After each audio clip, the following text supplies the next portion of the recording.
Hello everybody, hope you're having a fantastic day today. Thank you so much for checking out the videos. Today, I finally have a ghoul build for you. It is Commando, it is full health, you cannot go low health as a ghoul. I'm sure you're going to love this, let's get into it here. Okay, so, just saying, if you do want to take advantage of this build, you have to become a ghoul. You can try it once for free. You don't have to worry about using atoms to go back. You can become a ghoul and come back to normal if you don't like it once. So just throwing that out there. Let's get into the actual build here. These are the special perks that I'm using, or the special numbers under my special, I should say. And this is the perk cards that I'm using. And yeah, I'm absolutely loving this build, and I'm sure you guys will love it too. I just want to say underneath my legendary perk cards here, I don't have this one finished yet, so I'm still, figuring this out myself, ladies and gentlemen, but I'm sure you're going to love this build, and yes, get that to level 4 if you can. To speak of armor, if you're not going to be in power armor, I would definitely recommend Vanguards, Powered, Through Hikers is very important, and Rangers as well. Now, of course, you could do whatever you want with the mods too, and the legendary mods. I'm just saying, if you want similar results to the video, this is what I was using. And of course, I would recommend using this in a power armor if you can get that going as well. I definitely recommend the Union. It's probably my favorite power armor right now, but you can pretty much use whatever, works for you. Just because it works for me doesn't mean it doesn't work for you. You know what I mean? And yes, for a first star effect, I would suggest Vanguards because you are, full health for this. You're trying to keep your health high as much as possible. Definitely recommend Powered for a 2-star. Again, Through Hikers is going to be very important for that 3rd star on your power armor. And then, for the 4th star, whatever you have or whatever you think would work for you. Honestly, Limit Breakers, Rejuvenators, and 2 Reflective I found recently are just really nice. I could, sit here and tell you how to play, it's all on how you play. I don't know how you play, whatever works for you. If I had to recommend some, again, 3 Rejuvenators and 2 Reflectors. Maybe you want Rangers, maybe Radioactive Powered, maybe you want Scanners. Whatever works for you. I could talk to you about this for days. This is just my opinion if you want similar results in the video. These are the mutations I'm using, which is Bird Bones. I skipped by fast there. Eagle Eyes, Egghead, you don't want Healing Factor. Herbivore, just to do a little bit more crit damage. Herd Mentality, Marsupial, Scaly Skin, Speed Demon are all the serums that I was using in the video. And while using this build, you're gonna want to keep your glow up. The more you use it, the more you're using VATS, the more you're killing stuff basically, this bar will go down and it will not complement your perks or basically the loadout as much. So you just want to keep this as full as much as possible. Now, you're probably asking, how do you keep this full? If you don't know already, one of the best ways, of course, is to go to West Tech here, and you can collect a bunch of toxic goo. Now, I'm just going to show you where it is here and where to go very quickly here. There's just a couple of super mutants over here. You may have to fight 3 or 4 of them, so just keep that in mind. Pretty easy to just come in here and collect the toxic goo.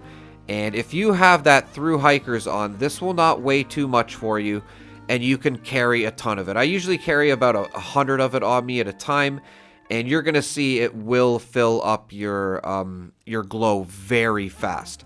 So yes, get very familiar with this area. If you could build a camp here, I would. Yeah, toxic goo I feel works great. Let me know in the comments what you guys are using to keep that glow up. And yes, just to show you, toxic goo, 5 or 6 of them will pretty much fill the whole bar. Now, we have another bar to worry about, which is our feral meter. The thing is, though, you don't really have to worry about it too much. It goes down very slowly. All you have to do is take chems to keep that bar up. There is a vendor bot in the White Springs Mall here, which I'm showing. And you just go to the end here, and they usually have tons of chems. So, if you're having a problem finding them, you can just come over here.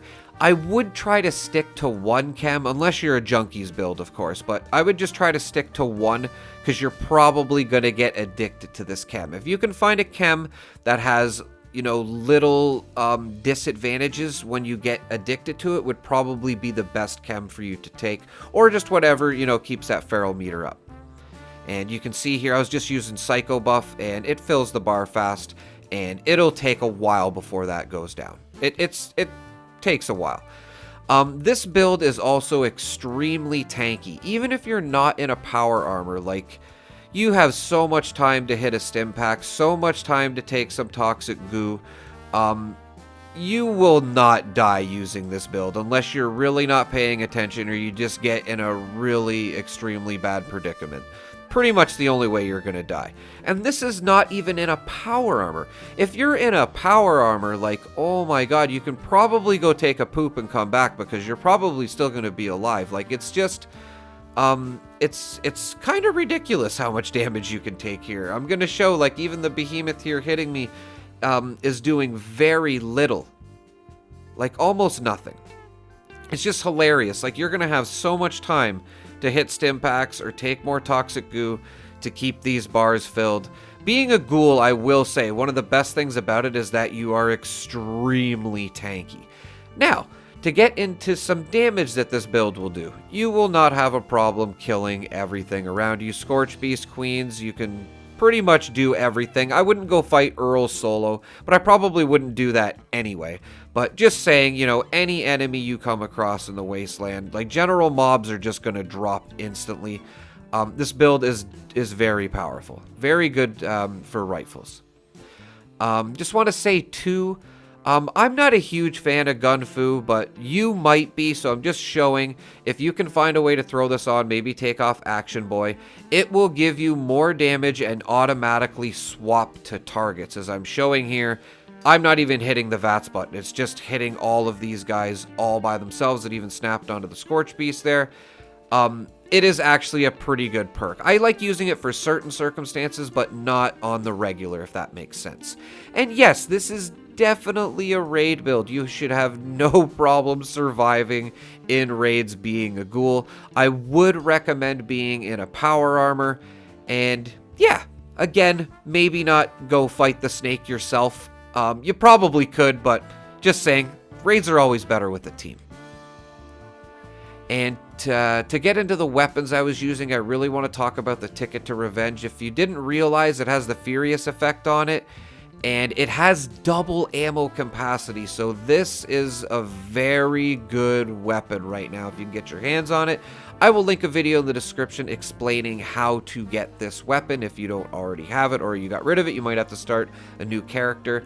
And of course, a quad fixer with the, you know, attachments and mods I have on here is also very nice, which is what I was using in the video. That's pretty much it, everybody. I really hope you enjoy this build. I'm sure you will. Let me know in the comments if you would make any changes to it, or just your general feedback from the videos are always great. Thank you so much for watching. Have a pleasant evening.